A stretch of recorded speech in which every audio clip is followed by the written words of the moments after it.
Automatic recording सही है। पढ़ाते समय सर जैसे आप चलिए ठीक है, सुबह में भी लगता भूल जाते पढ़ाने हैं से तो पहले जस्ट आप याद पढ़ाते समय रहता सर आप रिकॉर्डिंग वीडियो को स्पॉटलाइट कर दीजिए। होता है कोई स्पॉटलाइट का ऑप्शन ही जब नहीं आ रहा क्लास स्टार्ट कीजिए ना तो वीडियो नहीं आप आएगा ना, आप पार्टिसिपेंट पे क्लिक कीजिए अच्छा, और फिर यहाँ पे आप यहाँ पे अपने वीडियो पे कीजिए, कैंसल देखिए स्पॉटलाइट वीडियो लिखना है, तो स्पॉटलाइट वो वीडियो ऑन अभी है। हम किए ना इसलिए कैंसिल का है। अच्छा अच्छा, ठीक है ठीक।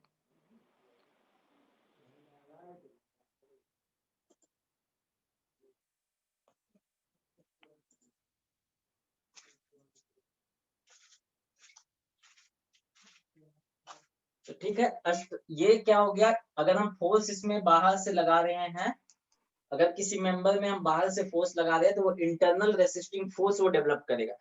ये कॉमन सेंस का बात है, अगर कोई मेरा हाथ ही खींचेगा तो मेरा हाथ क्या करेगा, वो रेसिस्ट करेगा उस फोर्स को, लेकिन एक टाइम आएगा जब वो खींचते जाएगा, जोर से खींचना स्टार्ट करेगा, जो मेरा हाथ खींचा जाएगा उस टाइम, तो वही इंटरनल रेसिस्टिंग फोर्स डेवलप वो कर रहा है मटेरियल। तो अगर उसको देखना है कि वो कैसे इंटरनल रेसिस्टिंग फोर्स डेवलप कर रहा है, तो हम लोग उस मटेरियल को बीच से काट देते हैं। इमेजिनरी है ये, रियली में नहीं काट रहे, हम लोग बीच से काट देते हैं, तो हमको उसका क्रॉस सेक्शन दिखने लग जाता है कि वो मटेरियल कैसा दिख रहा है अंदर से। अब उस मटेरियल में जैसा फोर्स आएगा वैसा रेसिस्टेंस आएगा। यहाँ पे ये जो फोर्स है, इस फोर्स का हम लोग दो कंपोनेंट ब्रेक कर सकते हैं, एक वाई डायरेक्शन में, एक एक्स डायरेक्शन में। उसी तरह इसका भी हम दो कंपोनेंट ब्रेक कर सकते हैं। तो इसका जो रेसिस्टेंस फोर्स आएगा वो हमारा, ये जो फोर्स लग रहा है इसको अपोज करना है, इसके जस्ट अपोजिट मेरा रेसिस्टिंग फोर्स आएगा। ठीक है, और जो नॉर्मल आता है क्रॉस सेक्शन के, जो नॉर्मल होता है उसको हम लोग नॉर्मल बोलते हैं, नॉर्मल फोर्स, और जो पैरेलल आएगा उसको हम लोग शियरिंग फोर्स बोलेंगे। और वही फोर्स जब हम एक पॉइंट पे कंसीडर कर लेते हैं तो उसी को हम लोग स्ट्रेस बोलते हैं। ठीक है, तो ये वाला नॉर्मल स्ट्रेस हो जाएगा और ये इस डायरेक्शन में शियर स्ट्रेस आ जाएगा। तो डेफिनेशन देखो हम क्या लिखवाए हैं, when a member is subjected to a load it develops resisting force. ये जो है कुछ रेसिस्टिंग फोर्स डेवलप करता है, और यही इंटरनल जो रेसिस्टिंग फोर्स है, इसी इंटरनल रेसिस्टिंग फोर्स को जब किसी पॉइंट पे वो एक्ट करता है तो वो उसे हम लोग स्ट्रेस बोलते हैं। ठीक है,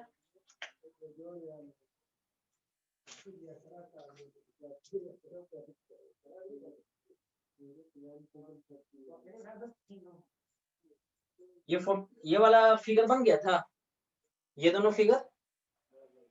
यस सर, यस सर बन गया है। ठीक है, इसको फिर मिटा देते हैं।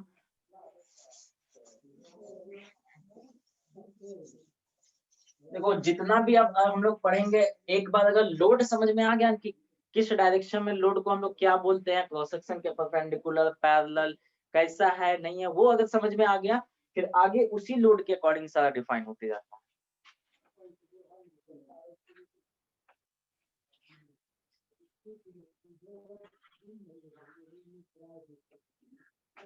अब देखो ये डेफिनेशन हो गया स्ट्रेस का। अब देखो मैथमेटिकली हम लोग कैसे स्ट्रेस का फॉर्मूला लिख सकते हैं। तो मैथमेटिकली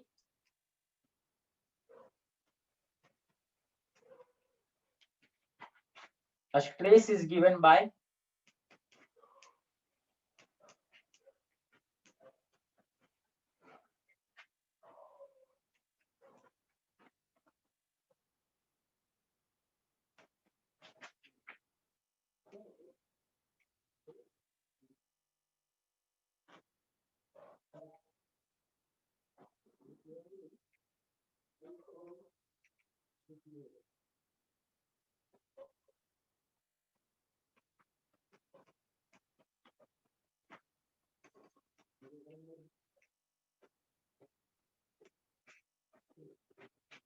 देखो स्ट्रेस को हम लोग लिख सकते हैं limit delta A tends to 0 del P upon del A equal to DP upon D A.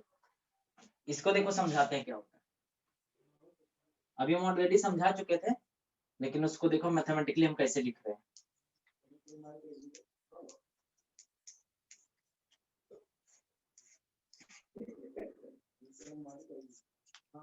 ठीक है, ये नॉर्मल था, ये मेरा शियर फोर्स है, लेकिन हम क्या बोले थे कि अगर इसी को हम एक पॉइंट पे कंसीडर करेंगे तो उसको स्ट्रेस बोलते हैं।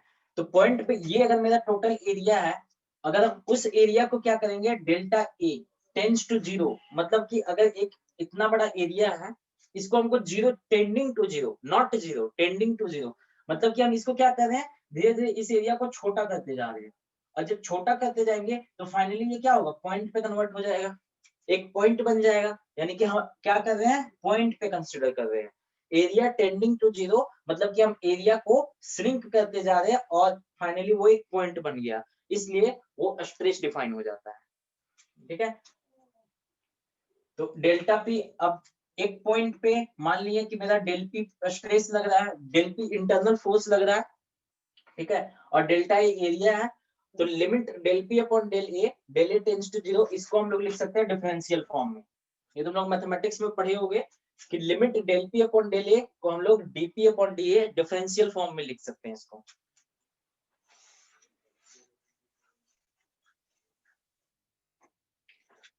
अब देखो क्या करेंगे,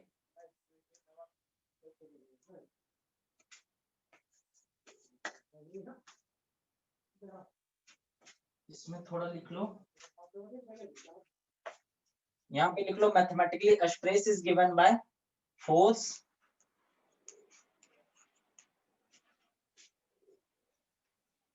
पर यूनिट क्रॉस सेक्शनल एरिया।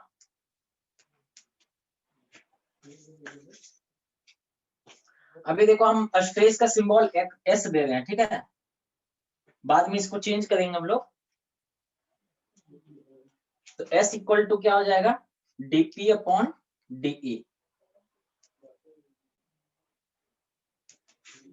लेकिन अभी हम बताए थे कि स्ट्रेस जो है अगर होल है बीच में तो ये यूनिफॉर्म नहीं होगा, क्रॉस सेक्शनल एरिया जो होगा वो यूनिफॉर्म नहीं होगा, लेकिन वही अगर हम इसको एक इस सॉलिड टाइप का मानेंगे तो इसका क्रॉस सेक्शनल एरिया यूनिफॉर्म होगा, हर एक जगह क्रॉस सेक्शनल एरिया सेम होगा इसका।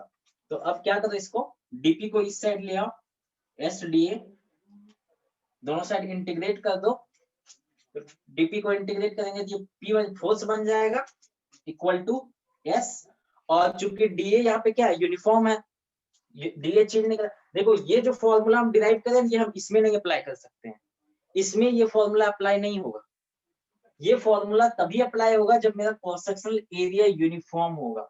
हम लोग जब भी आगे पढ़ेंगे देखना क्रॉस सेक्शनल एरिया यूनिफॉर्म होगा, उसी में हम लोग ये वाला फॉर्मूला अप्लाई करेंगे। इस टाइप का क्वेश्चन में हम लोग फिर अलग टेक्निक यूज करते हैं जो कि तुम लोग को नहीं पढ़ना है यहाँ पे। तो यहाँ पे क्रॉस सेक्शनल एरिया यूनिफॉर्म रहना चाहिए, तो यूनिफॉर्म अगर कोई चीज यूनिफॉर्म है तो अगर हम उसको इंटीग्रेट कर देंगे तो क्या हो जाएगा, एक एलिमेंटल एरिया को अगर हम इंटीग्रेट कर देंगे तो वो एरिया बन जाएगा।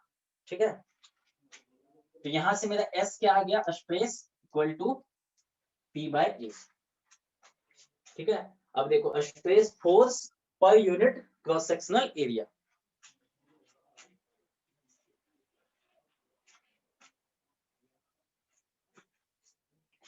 देखो स्ट्रेंथ ऑफ मटेरियल में हम लोग कुछ एजम्पशंस लेते हैं, वो हम अभी थोड़ा देर में लिखवाएंगे कि क्या क्या एजम्पशंस है, किस लिए, क्योंकि सिंप्लिसिटी के लिए, कि हम उसका कैलकुलेशन आसानी से कर सके।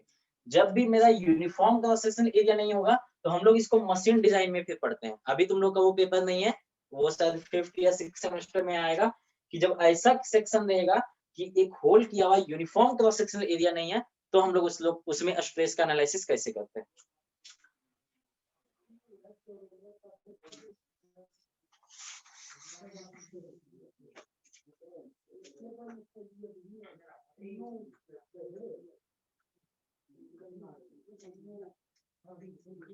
तो स्ट्रेस एक पॉइंट पे डिफाइन होता है, ठीक है, किसी एक पॉइंट, एक अगर मेंबर है मेरा, इस टाइप का कोई मेंबर है, तो स्ट्रेस जो डिफाइन होता है वो किसी एक पॉइंट पे डिफाइन होता है, या फिर हम इस पॉइंट पे निकालेंगे स्ट्रेस का क्या वैल्यू होगा, इस पॉइंट पे निकालेंगे स्ट्रेस का क्या वैल्यू होगा, या फिर किसी पॉइंट पे हम लोग डिफाइन करते हैं स्ट्रेस क्या होता है। क्योंकि ऑब्जेक्टिव में क्वेश्चन एक आता है कि स्ट्रेस पूछ देगा इंटरनल रेसिस्टिंग फोर्स होता है या फिर internal resisting force at a point होता है।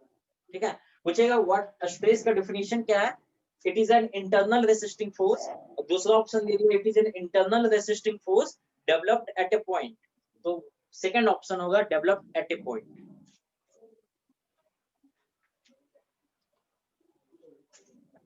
इसमें कोई कुछ भी ऐसा चीज जो समझ में नहीं आया हो तो पूछ लो।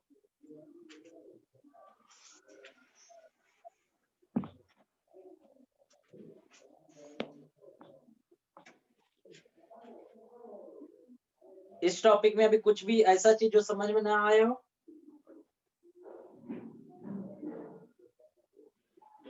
कुछ भी कंफ्यूजन है, ये कैसा हो रहा है सर, ये कैसे हो रहा है, तो वो पूछ लो यहाँ पे अभी।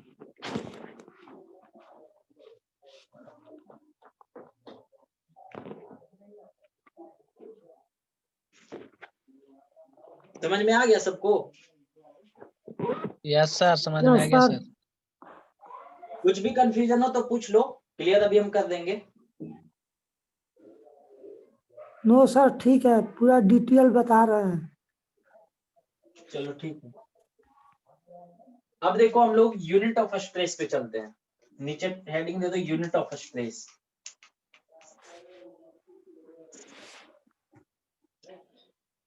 तो किसी क्वांटिटी का यूनिट निकालना तो हम लोग क्या करते हैं? स्ट्रेस का डेफिनेशन क्या है? फोर्स पर यूनिट एरिया, ठीक है, पर यूनिट क्रॉस सेक्शनल एरिया। तो अगर हमको यूनिट चाहिए इसका, तो इसका जो यूनिट होगा फोर्स का divided by unit of area, वो कर देंगे, वो हमको यूनिट दे देगा स्ट्रेस का। तो यूनिट ऑफ स्ट्रेस क्या हो जाएगा? फोर्स का यूनिट क्या होता है? न्यूटन। न्यूटन। और एरिया का यूनिट? Metre square. अब देखो यहाँ पे एक स्टैंडर्ड यूनिट होता है जो देखना बहुत ज्यादा यूज किया जाता है। ये यूनिट उतना ज्यादा यूज नहीं किया जाएगा। क्यों? क्योंकि एरिया का यूनिट क्या हो सकता है? मीटर स्क्वायर तो हो ही सकता है, एमएम स्क्वायर भी तो हो सकता है, ठीक है, एमएम स्क्वायर भी हो सकता है यूनिट। तो हम लोग क्या करेंगे कि हम लोग इस मीटर स्क्वायर को एमएम स्क्वायर में कन्वर्ट कर देते हैं। न्यूटन को रहने दो। 1 मीटर बराबर कितना होता है? 1000 mm। 100 mm। 1000 mm। 1 metre equal to 1000 mm। जी। तो यहाँ पे क्या है? मीटर स्क्वायर है, यानी इसका स्क्वायर हो जाएगा 1000 का स्क्वायर एमएम स्क्वायर, ठीक है। अब इसको ब्रेक करो, ये क्या आ जाएगा? न्यूटन बटा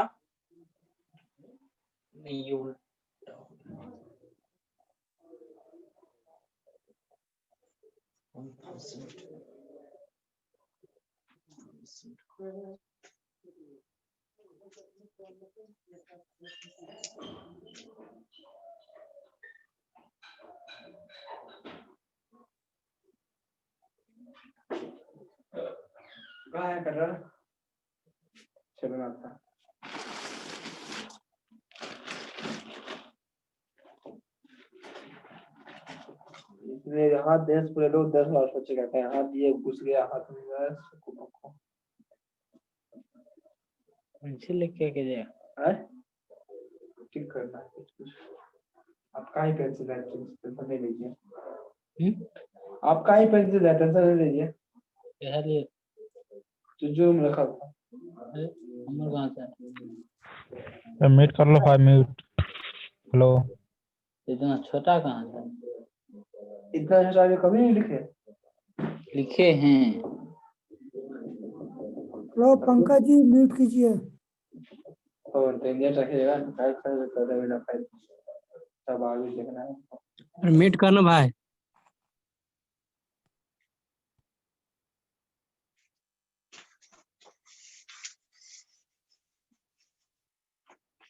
देखो हम लोग क्या कर रहे हैं, ये एक यूनिट हो गया न्यूटन पर मीटर स्क्वायर, ठीक है।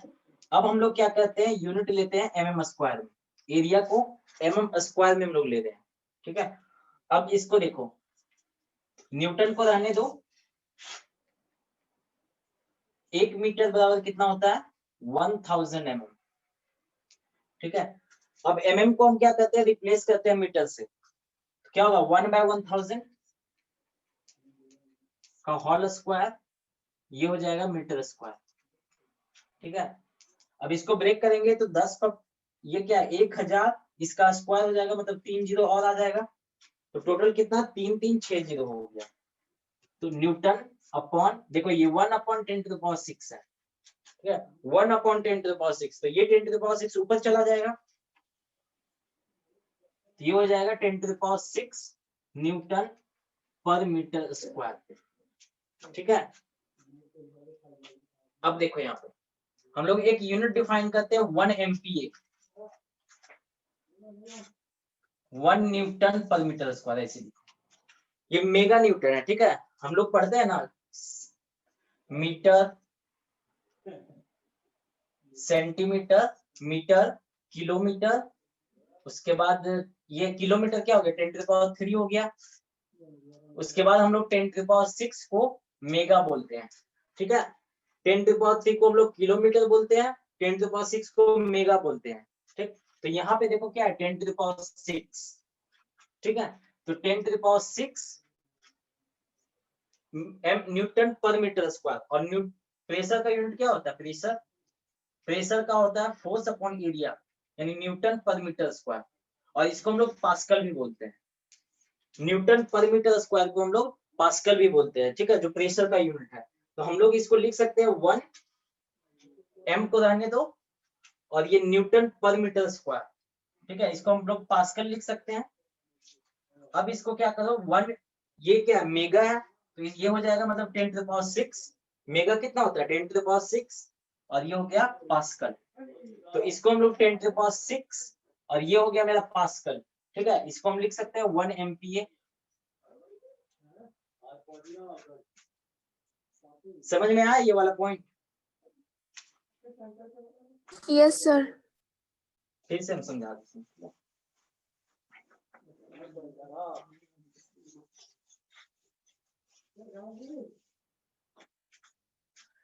देखो फोर्स अपॉन एरिया, ठीक है, तो न्यूटन अपॉन मीटर स्क्वायर होगा, लेकिन ये यूनिट का हम लोग ज्यादा यूज नहीं करते, हम लोग कौन सा यूनिट का यूज करते हैं, न्यूटन पर mm स्क्वायर का, ठीक है। हम लोग इस यूनिट का बहुत ही ज्यादा यूज करते हैं, क्यों, क्योंकि इस यूनिट को हम लोग शॉर्ट में लिख सकते हैं 1 MPa,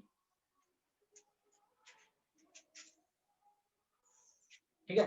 न्यूटन पर mm स्क्वायर को हम लोग 1 MPa, और जब भी हम लोग कोई क्वेश्चन सॉल्व करेंगे देखना वहां लिखा होगा stress equal to 201 MPa, stress equal to 150 MPa, वो यही यूनिट देगा, वो कभी भी नहीं बोलेगा 200 न्यूटन पर मीटर स्क्वायर, ऐसा यूनिट वो नहीं देने वाला।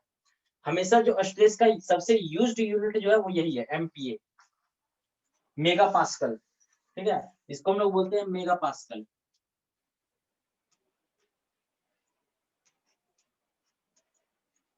अब पास्कल क्या होता है, पास्कल जो होता है वो प्रेशर का यूनिट होता है, प्रेशर होता है force per unit normal area, ठीक है, तो इसका यूनिट न्यूटन पर मीटर स्क्वायर, और इसको हम लोग पास्कल भी बोलते हैं। तो देखो 1 MPa इक्वल टू न्यूटन पर mm स्क्वायर, ये कैसे हो रहा है 1 MPa, इसका मतलब लिख सकते हैं 1 मेगा, मेगा कितना होता है 10⁶, पास्कल, पास्कल मींस न्यूटन पर मीटर स्क्वायर, तो 1 MPa इक्वल टू 10⁶ न्यूटन पर मीटर स्क्वायर, और 1 मीटर हमारा कितना होता है 1000 mm। यहाँ पे देखो 10⁶ को रहने दो, न्यूटन को रहने दो, मीटर को हम लोग mm में रिप्लेस करते हैं, तो 1 मीटर 1000, 1000 का होल स्क्वायर, चूंकि स्क्वायर है, और mm स्क्वायर, ये कितना हो गया, ये भी 10⁶ है, ये भी 10⁶ है, कट जाएगा, ये आ जाएगा न्यूटन पर mm स्क्वायर, यानी कि 1 MPa इक्वल टू न्यूटन पर mm स्क्वायर, ठीक है। हम लोग अगर 1 MPa लिख रहे हैं, इसका मतलब हो गया कि 1 न्यूटन पर mm स्क्वायर,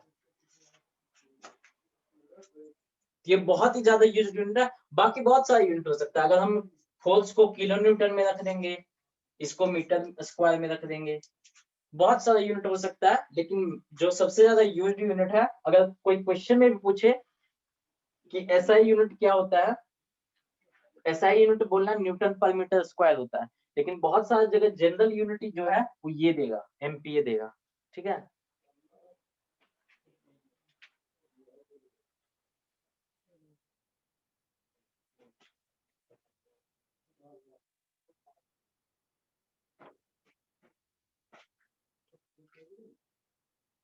तो स्ट्रेस का यूनिट क्या क्या हो जाएगा, न्यूटन पर मीटर स्क्वायर और मेगा पास्कल, इसको हम लोग न्यूटन पर एमएम स्क्वायर भी बोलते हैं।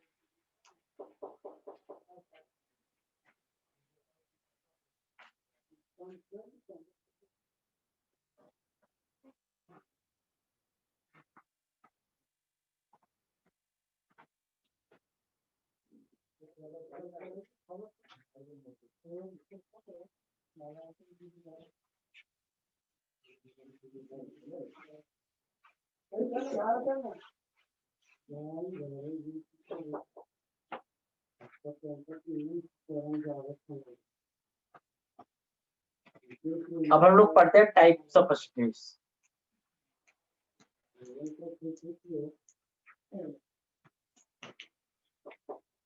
देखो इसका टाइप ऑफ स्ट्रेस को समझना कोई बड़ा बात नहीं, हम लोग लोड को समझ चुके हैं, जैसा लोड वैसा स्ट्रेस, ठीक है। तो जैसा लोड का टाइप था वैसे ही स्ट्रेस का टाइप होगा। तो लोड में हम लोग सबसे पहले क्या किए थे, हम लोग का था नॉर्मल, नॉर्मल लोड था, नॉर्मल लोड लगेगा तो नॉर्मल स्ट्रेस आएगा। और सेकंड, अगर टेंजेंशियल लोड लगेगा तो टेंजेंशियल स्ट्रेस और शियर स्ट्रेस आएगा।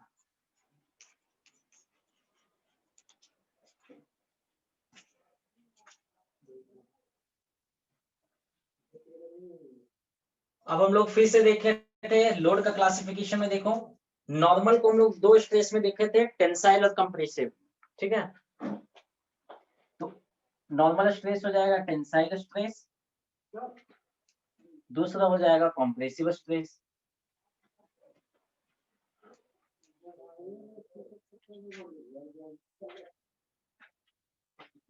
बाकी जो एक्सियल लोड था, इसेंट्रिक एक्सियल, वो सब अलग से नहीं होता है कि एक्सियल स्ट्रेस आ रहा है, इसेंट्रिक एक्सियल स्ट्रेस हो रहा है, वैसा नहीं होता है, वो नॉर्मल का ही टाइप है, तो नॉर्मल स्ट्रेस ही हम उसको बोलेंगे। अब नॉर्मल में हो सकता है अगर टेंसाइल लोड लग रहा है तो टेंसाइल स्ट्रेस, कंप्रेसिव लोड लग रहा है तो कंप्रेसिव स्ट्रेस।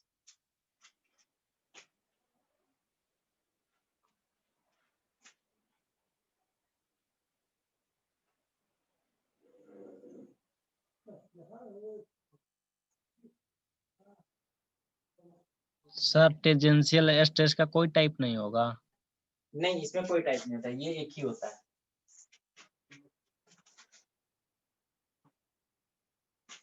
क्योंकि नॉर्मल लोड, देखो नॉर्मल लोड देखो, या फिर ऐसे भी हो सकता है, मान लो ये तुम्हारा क्रॉस सेक्शन है, ठीक है, तो ये तुम्हारा नॉर्मल लोड ऐसे भी हो सकता है लेकिन ऐसे भी हो सकता है, ये दोनों नॉर्मल है। लेकिन टेंजेंशियल वाला क्या है कि वो पैरेलल होगा, उसका कोई डायरेक्शन नहीं है कि इसको हम रिकॉग्नाइज नहीं कर सकते कि क्या कर रहा है, केवल ये शियर कर रहा है, ये हम लोग जानते हैं, तो इसलिए शियर स्ट्रेस है। एक एक करके डेफिनेशन लिखते हैं नॉर्मल स्ट्रेस का।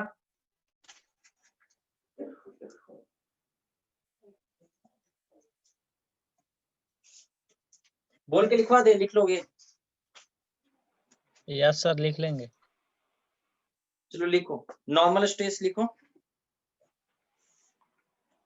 When a body is subjected to normal load,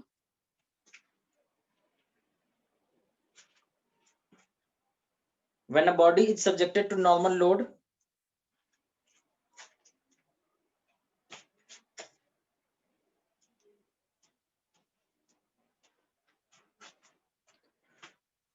that is को देखो शॉर्ट में हम लोग ऐसे लिखते हैं, I डॉट ई लिखा हुआ है, मतलब इसको हम लोग पढ़ते हैं that is।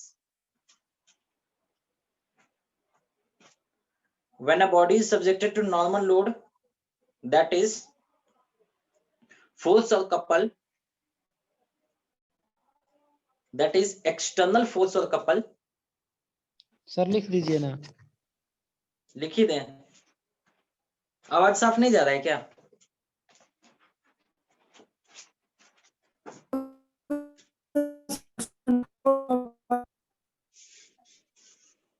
चलो ये वाला बन गया ना तुम लोग का, ये वाला मिटा दे।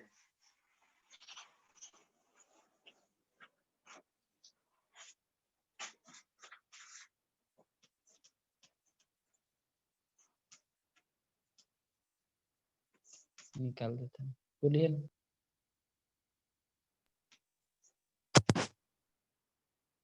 when a body is subjected to normal load, that is external force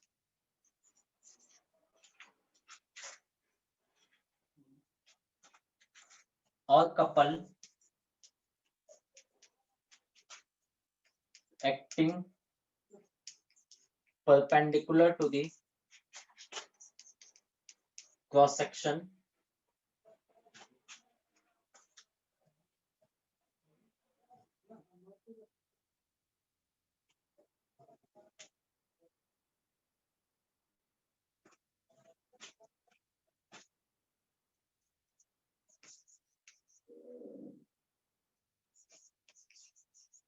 then the internal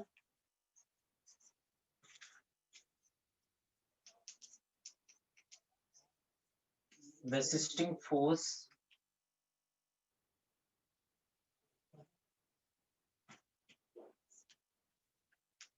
that is normal force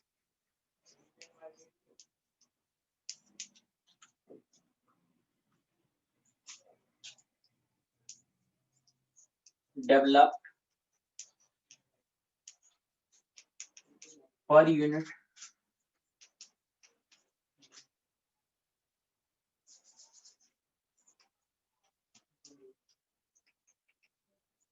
cross-sectional area of the body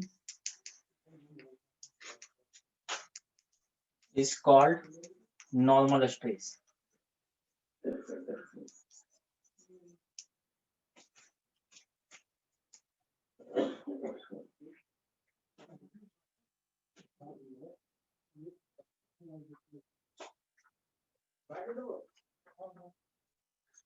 Normal stress may be tensile or compressive.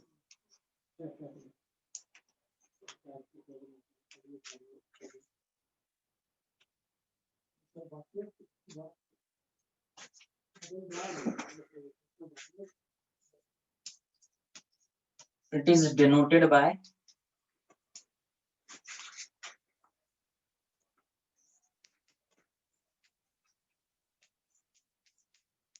sigma.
हो गया note? Yes sir. तो ठीक है, आप देखो ये tensile stress क्या होता है।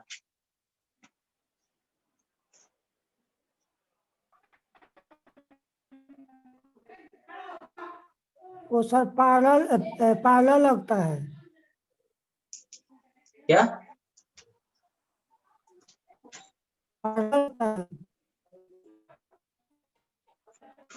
आवाज नहीं आ रहा। पैरेलल लगता है।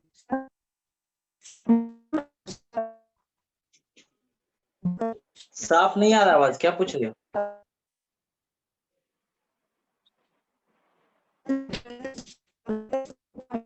सर वो पूछ रहा है कि टेंसाइल स्ट्रेस पैरेलल लगता है।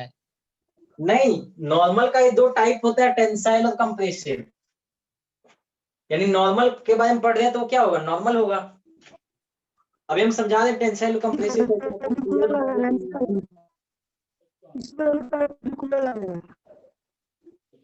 भाई तुम्हारा आवाज ना रहा है।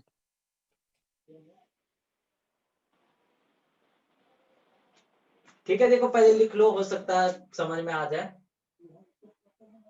नहीं तो फिर हम समझाएंगे।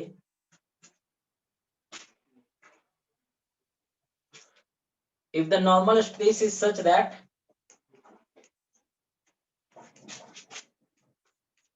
it will cause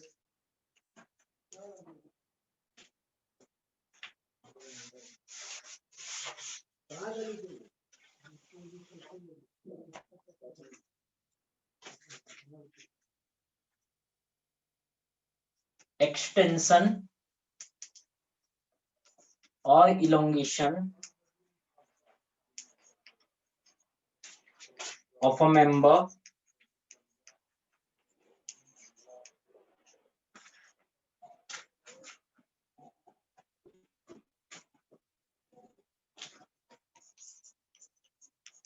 then the stress developed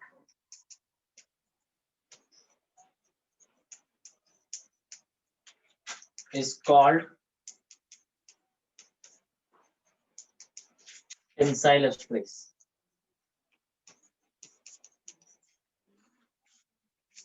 It is denoted by sigma t.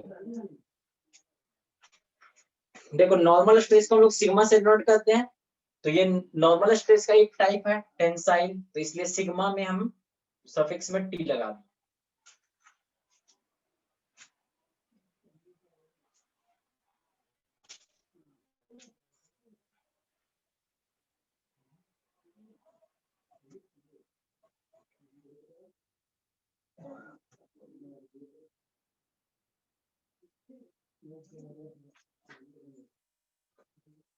Compressive stress में देखो क्या करना है, ये जो पॉइंट है इसके जगह में रिप्लेस करके लिख दो, सेम लिखना if the normal stress is such that it will cause shortening और compression, it will cause shortening or compression of a member, then the stress developed is called the compressive stress, और उसको हम लोग sigma C से denote करते हैं।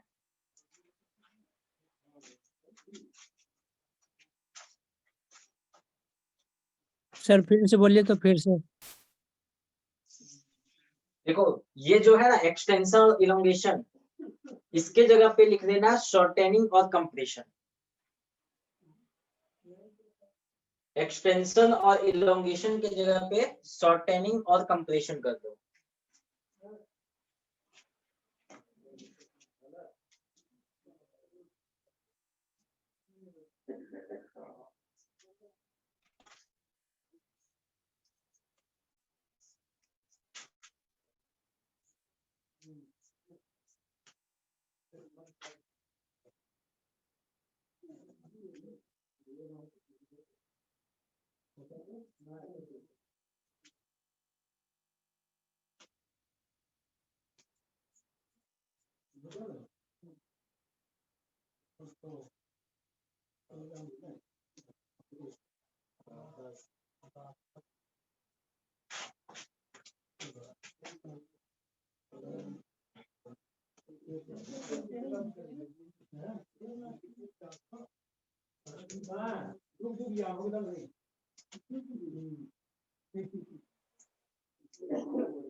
Sir ये tensile strain के नीचे लिखना है, उतारना है ये फिगर।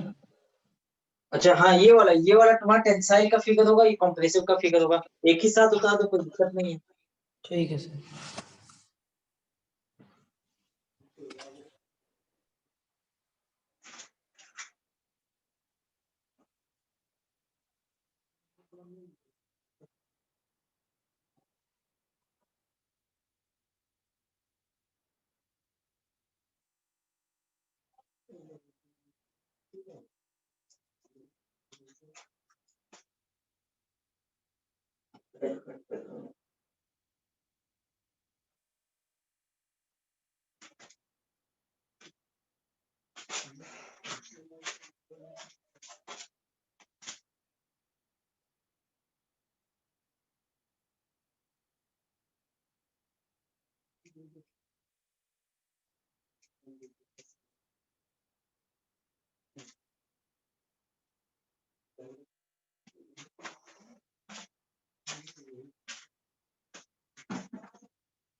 सर लिख लिए सर।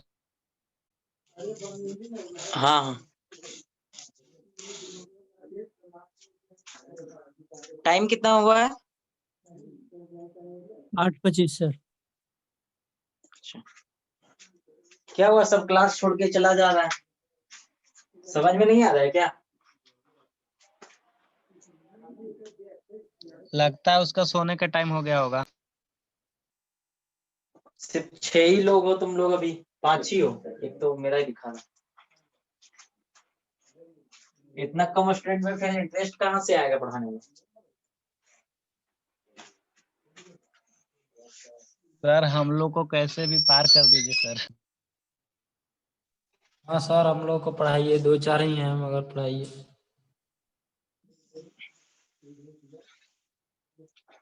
ग्रुप में तो 400-500 लड़का दिखते हो। उसी के नीचे लिख लो, thus the effect of normal stress is to elongate or shorten the member.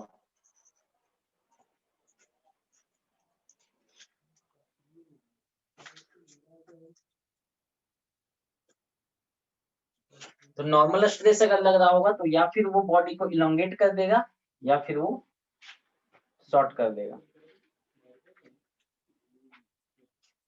अगला लिखो shearing stress.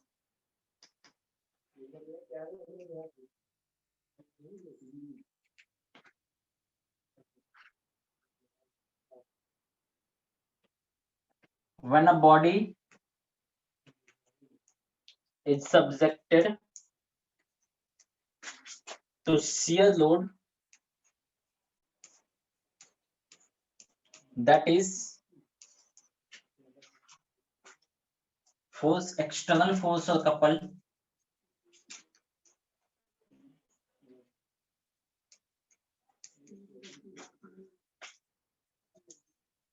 parallel to the cross section of the body,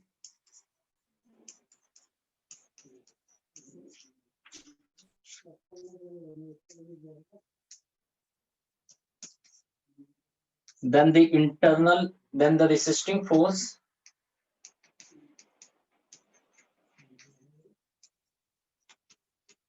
that is shearing force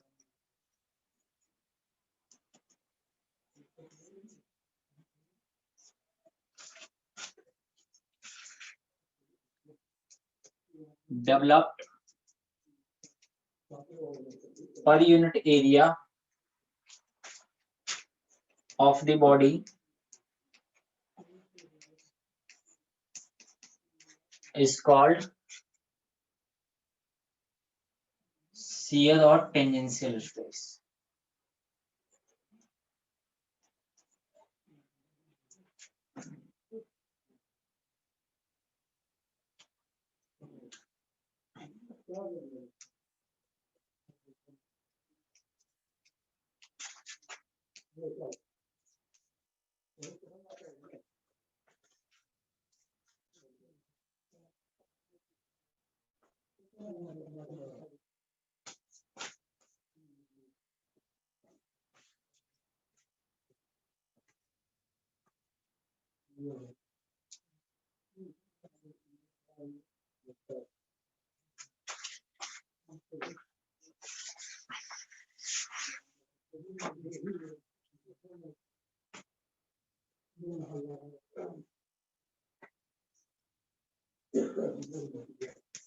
sir denoted किस चीज से किए हैं सर? इसको हम लोग टॉ पढ़ते हैं, ठीक है, टॉ। ऐसे करो, इसको थोड़ा सा टेढ़ा घुमा दो, इसको टॉ बोलते हैं।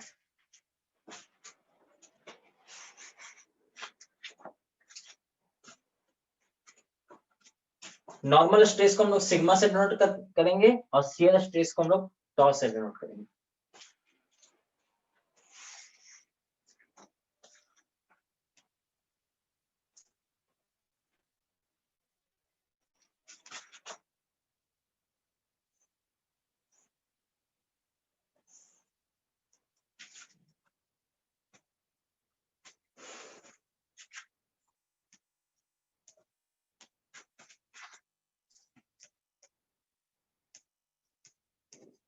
देखो, मान लो ये एक बॉडी हमारा है,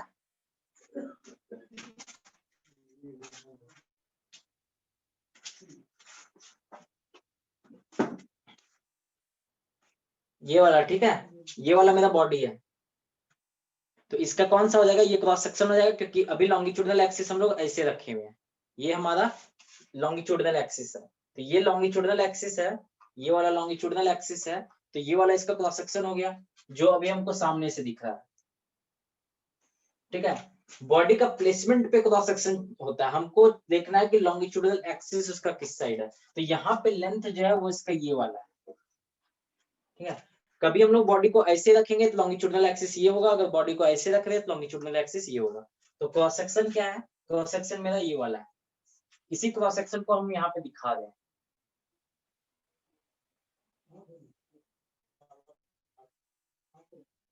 देखो, ये वाला मेरा क्रॉस सेक्शन है, अगर हम फोर्स ऐसे लगाएंगे तो ये वाला क्या होगा, पैरेलल है, क्रॉस सेक्शन का पैरेलल है, तो ये हमारा हो गया शियर लोड। तो हम लोग शियर लोड लगा रहे हैं, उसको जब हम यहाँ दिखाएंगे कुछ ऐसा होगा।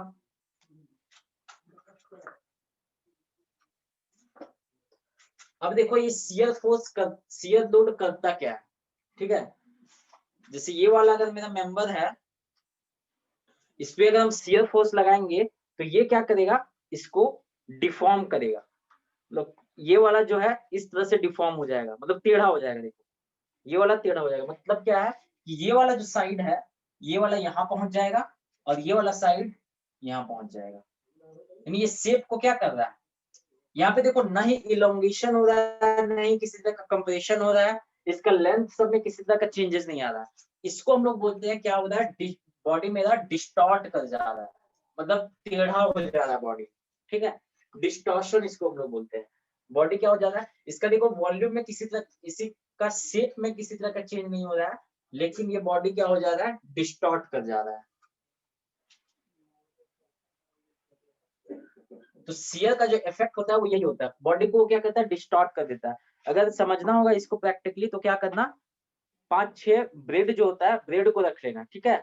और उसके बाद जब हाथ में दोनों साइड रख लेना, नीचे वाला फिक्स रखना हाथ, और ऊपर से ऊपर वाला जो ब्रेड है उसको इस तरह से धकेलना, देखना वो क्या करेगा, वो ये वाला जमीन पे ही रहेगा, लेकिन ये वाला मेरा शेप टेढ़ा हो जाएगा, इस शेप का बन जाएगा वो। तो शियर का इफेक्ट क्या है, वो बॉडी को डिस्टॉर्ट करता है, उसके शेप को चेंज कर देता है। उसका साइज में किसी तरह का चेंजेस नहीं आएगा, लेकिन उसका शेप को वो चेंज कर देगा।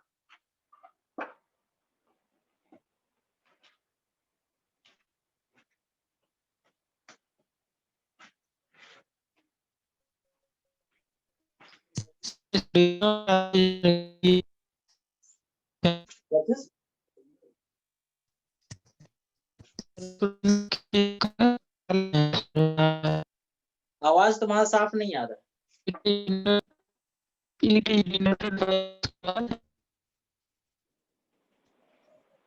क्या हाँ, it is denoted by sigma लिख क्या चीज? पूछा, it is denoted by sigma। अच्छा ये वाला पूछ रहे हो?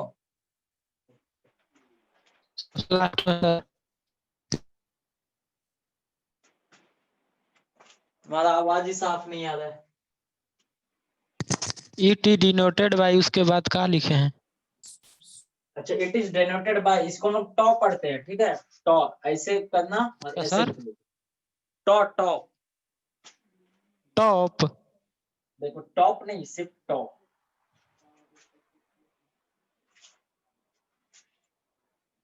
समझ में आया? सिर्फ टॉ पढ़ते हैं, ठीक है? टॉ। अगर नहीं समझ में आ रहा प्रोनाउंसिएशन तो नेट में गूगल में डालो कि shear stress is denoted by, वो दिखा देगा तुमको टॉ।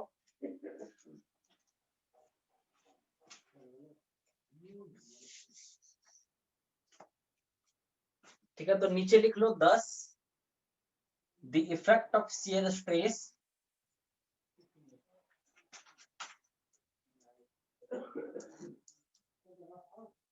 is to distort the body।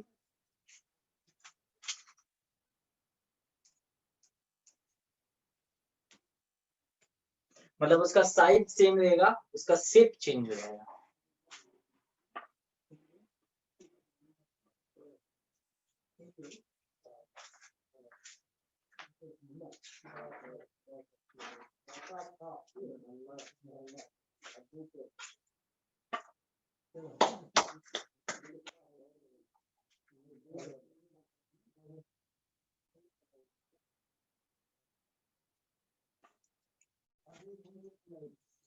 समझ में आ रहा है ना?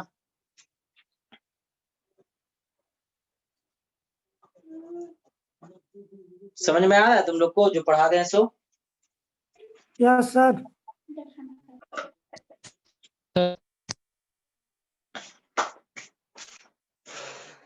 चलो ठीक है, फिर आज क्लास खत्म करते हैं यहीं पे। Okay, sir. Thank you.